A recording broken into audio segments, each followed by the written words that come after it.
Okay, so no video yesterday, and here's the reason why.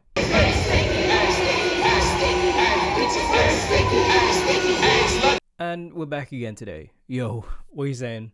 Welcome back, live and direct from Studio J. Last night, what a game. I was kind of too tired to watch this live, and now I wish I did. Because what a game. I don't know if there's anything other than that to describe this. This might have been the best basketball I think we've seen all season.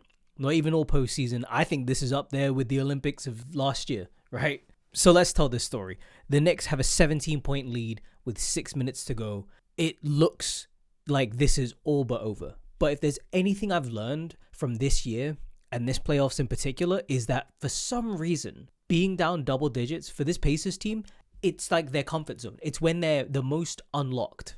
Aaron Nesmith turns into prime Steph Curry. I think he hits like 6 of 7 in that fourth quarter. 8 of 9 from 3 this game, which is crazy. This is a good step-up game for a guy like Aaron Nesmith, who, I mean, there's no other way to say it. He stepped the hell up. This should have been a New York win.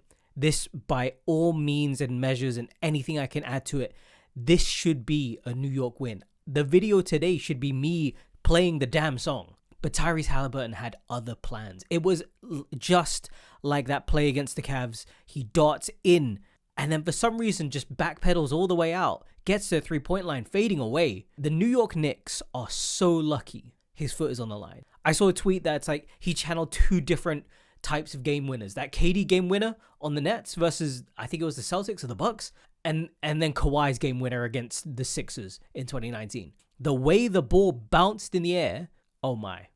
You had a split second of, and then it all went away. There was a moment, Knicks fans everywhere thought, he missed, we've won. And then it dropped back in. I want to see that angle of just from behind Tyrese Halliburton on the shot, just to watch the ball bounce and back down. Because this game was cinema, man. There was no other way to say it. If you look at this game and you tell me you don't enjoy the playoffs or you don't enjoy this current, like, come on, man. This is what it's all about. And the reason why people will be like, oh, yeah, but there's no current LeBrons, there's no current Steph. We've got our answers to that to the new generation. You know, we have guys like Tyrese Halliburton. We have guys like Shea. Also, congratulations on the MVP. We have Jalen Brunson. Okay, yeah, he's not that young. I think he's young. Me and Jalen Brunson are the same age. But like Jalen Brunson too, Anthony Edwards. To a point, if I'm calling Jalen Brunson young, I'm calling Devin Booker young too. We have a lot of faces in this league that are so ready to take over. But the video is not about that. The video is about the goddamn Knicks. And this game is kind of a collapse for them because this game should have been won. I feel like once they saw the lead be where it was, I think they were up 8 with a minute left in regulation. And yeah, okay, against most teams, that's a safe lead. But the reason the Pacers are here is because they don't understand how to die. These motherfuckers will stay on the court through hell and back, fight for your life. There is nothing outside of that to this team.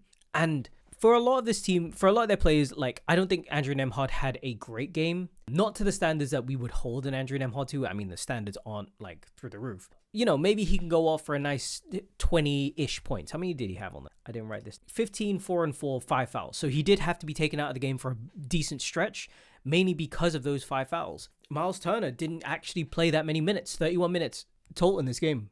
Obi Toppin really stepped up for them. Yeah, his shooting numbers aren't great, 4 of 9, 0 of 3.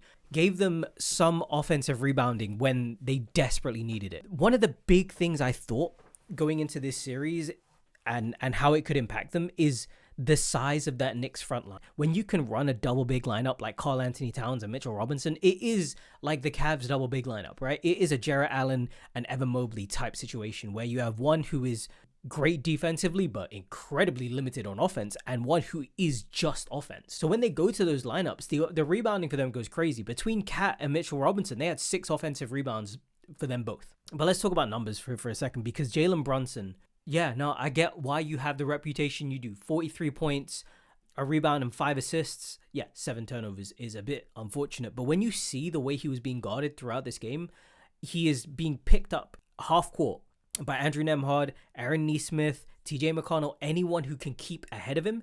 And like, I don't want to glorify, oh yeah, his 7 turnovers, that's not bad. But like, I get it. I understand why that's a thing. You gave, 7 turnovers, fine. Your assist to turnover ratio is in the dirt. But, like, you also had 48 points, or 43 points, sorry. Super efficient night from 60% from the field. Didn't shoot too great from 3, and we saw a couple of those down the stretch.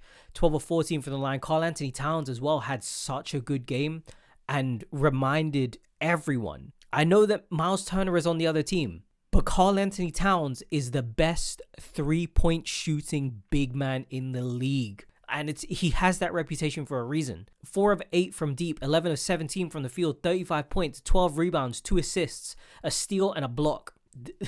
The numbers speak for themselves. When I look at this, I think, damn, the Knicks should have really won this game. Josh Hart with a very Josh Hart scoreline. 8 points, 13 rebounds, 7 assists, which is very quintessentially Josh Hart. Man, Aaron Nesmith, the transformation in that fourth quarter, 6 of 7 from 3. Actually, all of his shots came from 3, 20 points in that fourth quarter alone. Just for comparison, Tyrese gave them 6.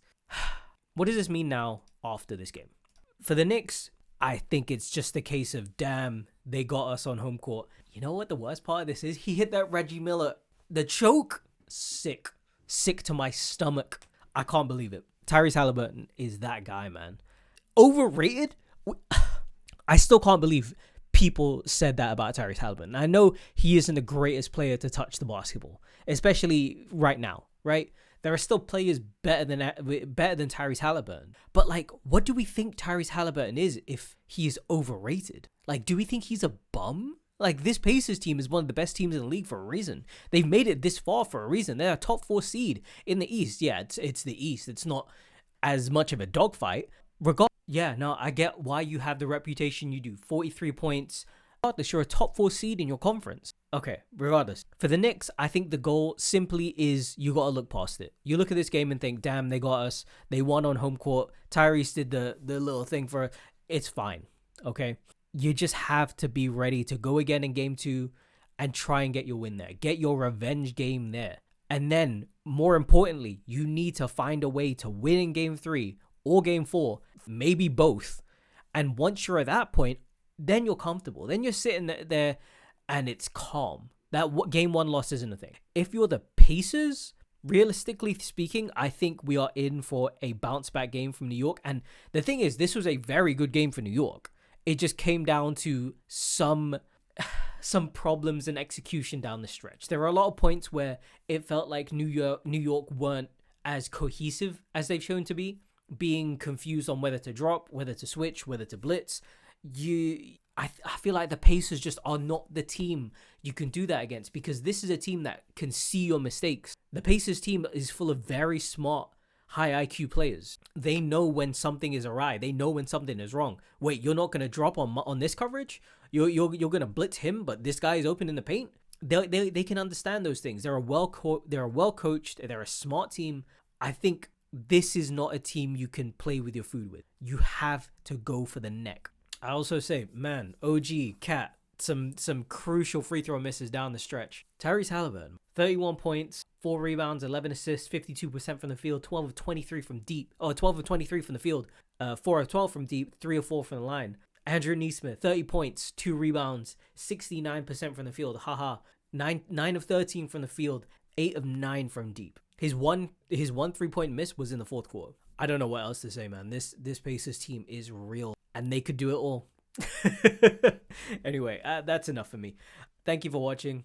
You know, if you like the video, a like goes a long way. If you liked that tiny bit more, a subscription is always great. Take good care of yourself. I'll see you in the next one. Bye-bye now. Oh, also, yeah, OKC beat Minnesota. I don't think there's much more to say there. Bye-bye now.